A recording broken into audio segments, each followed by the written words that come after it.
รรมชาติของมนุษย์มักต้องการเครื่องยึดเหนี่ยวจิตใจต้องการเข็มทิศในการดำเนินชีวิตโดยเฉพาะในยามที่ท้อแท้ขาดกำลังใจในสมัยโบราณเราอาจเห็นการนับถือบูชาเทพเจ้ามากมายแต่ความเชื่อเหล่านั้นมักสูญสลายไปตามกาลเวลา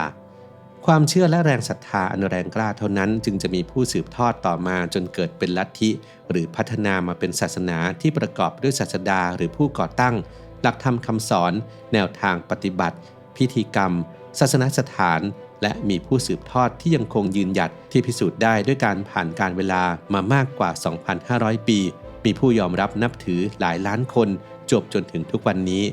และนี่คือ 7 ศาสนาเก่าแก่ที่สุดในโลกที่เว็บไซต์ worldatlas.com ได้รวบรวมจากประวัติศาสตร์ตำราและสารานุกรมต่างๆซึ่งอับดุลไฮทูบเรียบเรียงมาฝากกันครับ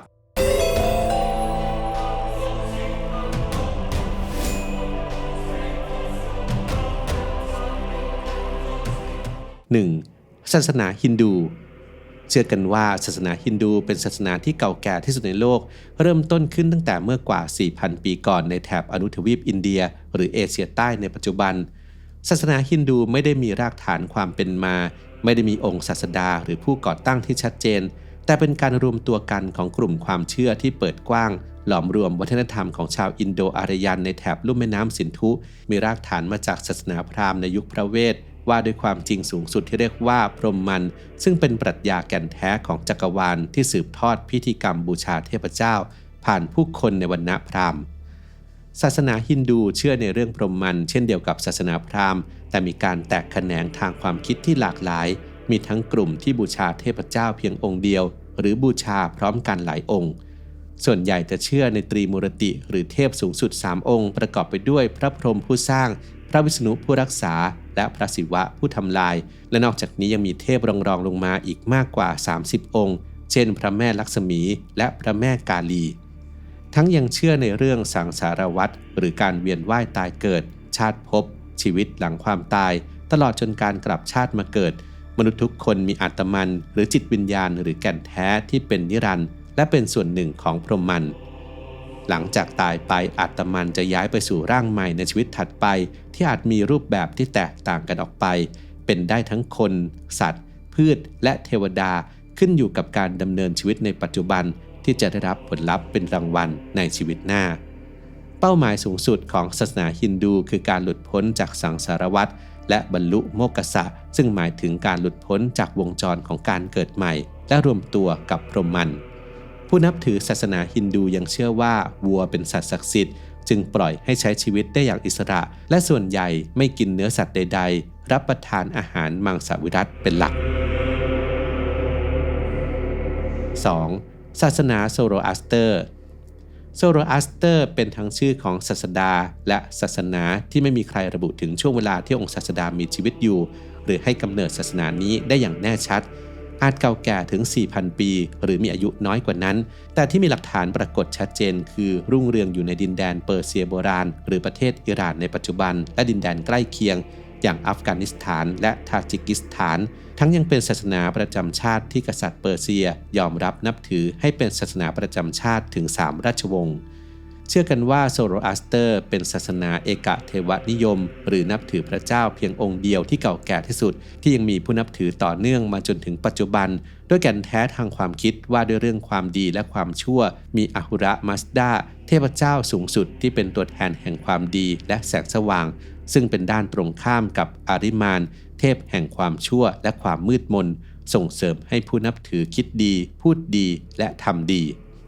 ศาสนาโซโรอัสเตอร์เริ่มเสื่อมความนิยมลงหลังการเข้ามาของชาวอาหรับและศาสนาอิสลามในช่วงศตวรรษที่ 7ซึ่งทำให้ผู้นับถือศาสนานี้ลดน้อยถอยลงและต้องอพยพออกจากดินแดนที่เป็นต้นกำเนิดจนทำให้ปัจจุบันศูนย์รวมของผู้ที่นับถือศาสนาโซโรอัสเตอร์มากที่สุดกลับเป็นที่ประเทศอินเดีย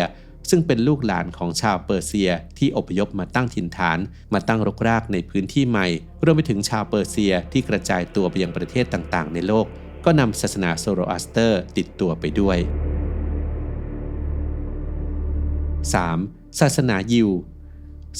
วหรือยูดาห์เป็นต้นกำเนิดของชนชาติยิวเชื้อสายฮีบรูและประเทศอิสราเอลนับถือพระเจ้าเพียงองค์เดียวคือพระยะโฮวาโดยพระเจ้าในศาสนายิวคริสต์และอิสลามล้วนเป็นพระเจ้าองค์เดียวกัน มีประวัติศาสตร์ร่วมกันแต่ศาสนายิวถือกำเนิดขึ้นมาก่อนศาสนาคริสต์กว่าพันปี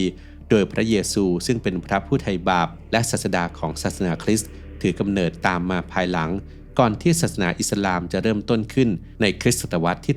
7 ชาวยิวมีอับราฮัมเป็นบิดาเป็นผู้นำและบรรพบุรุษตามคัมภีร์โทราซึ่งเป็นส่วนหนึ่งของพันธสัญญาเดิมอับราฮัมรับบัญชาจากพระผู้เป็นเจ้าทำข้อตกลงพันธสัญญาที่จะเคารพนับถือพระองค์จากนั้นได้นำพาผู้คนอพยพจากเมืองเมืองโบราณในเมโสโปเตเมียเพื่อไปยังคานาอันดินแดนที่พระผู้เป็นเจ้าให้สัญญาไว้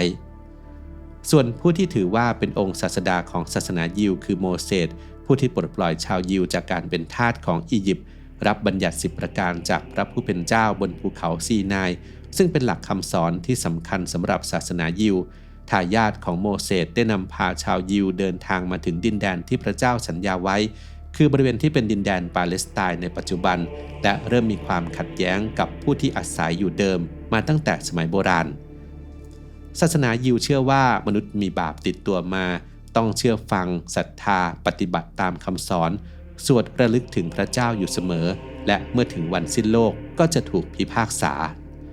ในช่วงสงครามโลกครั้งที่2ชาวยิวนับล้านถูกฆ่าล้างเผ่าพันธุ์โดยฮิตเลอร์ผู้นำเผด็จการทำให้ชาวยิวต้องพลัดถิ่นไปในหลายประเทศทั่วโลกและมีการก่อตั้งประเทศอิสราเอลขึ้นมาในที่สุดและมีข้อพิพาทเรื่องดินแดนต่อเนื่องมาจนถึงปัจจุบัน 4. ศาสนาเชนศาสนาเชนมีต้นกำเนิดในประเทศอินเดียในช่วงเวลาที่ใกล้เคียงกับพุทธศาสนามีหลักธรรมคำสอนที่คล้ายกันคืออัตเทวนิยมไม่นับถือพระเจ้าเทพเทวดาศาสดาคือพระมหาวีระที่ทรงเป็นติระถังกระองค์ที่ 24ผู้นำพาสัตว์ข้ามวัฏสงสารค้นพบหลักธรรมที่สูญไปแล้วให้ฟื้นฟูขึ้นมาอีกครั้งคล้ายกับศาสนาพุทธที่เชื่อว่าพระพุทธเจ้ามีหลายพระองค์ผู้นับถือศาสนาเชนเชื่อว่าหนทางที่ดีที่สุดสู่การตรัสรู้คือการไม่ใช้ความรุนแรงแม้กระทั่งต่อพืชและสัตว์นักบวชเชนจะก้มมองพื้นในทุกย่างก้าวเพื่อให้แน่ใจว่าไม่เหยียบโดนแมลงหรือใช้ผ้ากรองน้ำดื่มเพื่อให้ไม่เผลอกลืนแมลงเข้าไปและเป็นมังสวิรัติอย่างเคร่งครัดทั้งยังเชื่อมั่นในเรื่องกรรมอย่างแรงกล้าการสร้างกรรมดีจะนำไปสู่รางวัลสูงสุดเมื่อตายไปและกลับชาติมาเกิดอีกครั้งพร้อมกับสาบานตนที่จะดำเนินชีวิตตามหลักปฏิบัติ5ประการคล้ายกับศีล5ได้แก่การไม่เบียดเบียนผู้อื่นการพูดความจริงเสมอการไม่ลักขโมยการไม่ล่วงละเมิดทางเพศและการไม่ยึดติดกับทรัพย์สินทางโลกนักบวชในบางนิกายจะเปลือยกายไม่นุ่งห่มผ้าเพื่อเป็นการแสดงออกถึงการไม่ยึดติดใดๆแม้แต่เสื้อผ้าอาภรณ์ตามอย่างพระศาสดาดังนั้นรูปเคารพในศาสนานี้จึงมักเป็นรูปเปลือยด้วยเช่นกัน 5. ลัทธิขงจื้อขงจื้อเป็นนักปรัชญาของจีนที่มีชีวิตอยู่ในช่วงเวลาใกล้เคียงกับพระพุทธเจ้าคำสอนของขงจื้อเป็นหลักการทางความคิดการปฏิบัติทางด้านจริยธรรมการประพฤติปฏิบัติในชีวิตประจำวันเช่นความเมตตาเอื้ออาทรต่อผู้อื่นไม่ได้เน้นเรื่องความตายไม่มีระเบียบที่เข้มงวดและไม่มีนักบวชจึงมีลักษณะเป็นลัทธิมากกว่าศาสนาแม้แต่ตัวของขงจื้อเองก็ไม่ได้ประกาศตัวว่าเป็นศาสดาโดยบอกแต่เพียงว่าเขาเป็นเพียงแค่ผู้ใฝ่หาความรู้ฟื้นฟูคำสอนของประเพณีจีนโบราณที่มีอยู่แล้วกลับคืนมาเพื่อทำให้สังคมสงบสุขซึ่งรวมถึงเรื่องการให้คุณค่ากับความสัมพันธ์ของมนุษย์ความกตัญญูการเคารพผู้อาวุโสที่มีอายุและประสบการณ์มากกว่าลัทธิขงจื้อได้รับการถ่ายทอดจากลูกศิษย์ที่เลื่อมใสศรัทธาจำนวนมากหลังจากที่ขงจื้อเสียชีวิตไปแล้วจนราชสำนักในสมัยราชวงศ์ฮั่นได้ยกย่องเอาคำสอนมาเป็นอุดมการณ์ของรัฐและทำให้แพร่หลายไปทั่วทวีปเอเชียและผู้คนนับล้านยอมรับนับถือส่งอิทธิพลต่อประวัติศาสตร์และอารยธรรมจีนในยุคต่อมาปัจจุบันยังมีศาลเจ้าและวัดตามแบบลัทธิขงจื้อปรากฏให้เห็นอยู่ในประเทศจีนที่ผู้คนสามารถมาสวดมนต์ภาวนาและประกอบพิธีกรรมได้ 6. ศาสนาพุทธศาสนาที่มีผู้นับถือจำนวนมากในทวีปเอเชียรวมทั้งประเทศไทยเรื่องราวขององค์ศาสดาเจ้าชายสิทธัตถะที่ทรงออกบวชตอนอายุ29และทิ้งพระราชวังและความสุขทางโลกเพื่อแสวงหาความจริงแท้แห่งชีวิตได้รับการเล่าขานสืบต่อมาถึงความพยายามขององค์พระพุทธเจ้าที่ทรงเห็นว่าการเวียนว่ายตายเกิด เป็นวัฏฏะสงสารที่เกิดขึ้นอย่างไม่สิ้นสุดพระองค์บำเพ็ญเพียรภาวนาในรูปแบบต่างๆจนเมื่ออายุได้35จึงตรัสรู้และเข้าถึงนิพพานรวมไปถึงหัวใจสำคัญของพุทธศาสนาอย่างอริยสัจสี่ทุกข์สมุทัยนิโรธมรรคหลักไตรลักษณ์อนิจจังทุกขังอนัตตาและได้เผยแผ่ธรรมะออกไปในวงกว้างจนปรินิพพานเมื่ออายุได้80ปีหลังจากนั้นเหล่าพระลูกศิษย์และผู้เลื่อมใสศรัทธายังได้ทนุบำรุงศาสนาสืบต่อมาจบจนถึงปัจจุบันศาสนาพุทธไม่ส่งเสริมการบูชาพระเจ้าหรือเทพเน้นการปฏิบัติและการพัฒนาตนเองเพื่อให้สามารถเข้าใจและหลุดพ้นจากความทุกข์แต่พุทธศาสนิกชนมักจะให้ความสำคัญในเรื่องพิธีกรรมเชื่อในเรื่องเหนือธรรมชาติวิญญาณและโชคลาง 7. ลัทธิเต๋าลัทธิเต๋าไม่ได้มีองค์ศาสดาผู้ให้กำเนิดที่ชัดเจนแต่ผู้ที่ได้ชื่อว่าเป็นเจ้าลัทธิก็คือเล่าจื้อนักปรัชญาผู้บำเพ็ญเพียรที่มีชีวิตอยู่เมื่อราว 2,500 ปีก่อนร่วมสมัยกับองค์พระพุทธเจ้าในศาสนาพุทธแต่กว่าที่คัมภีร์เต้าเต๋อจริงของเล่าจื้อจะได้รับการยกย่องเขาก็เสียชีวิตไปหลายร้อยปีและสิ่งที่ทำให้ลัทธิเต๋าได้รับการสืบทอดต่อมาก็คือเหล่านักปรัชญาในยุคต่อๆมาที่นำเอาหลักการของเล่าจื้อมาเผยแพร่อย่างต่อเนื่องโดยเฉพาะอย่างยิ่งจางเต้าหลิงเป็นผู้ริเริ่มตำแหน่งปรมาจารย์สวรรค์ซึ่งคล้ายกับการเป็นประมุขผู้นำลัทธิเต๋าซึ่งตำแหน่งนี้ยังคงได้รับการสืบทอดมาจนถึงทุกวันนี้โดยปรมาจารย์สวรรค์คนปัจจุบันอาศัยอยู่ในไต้หวัน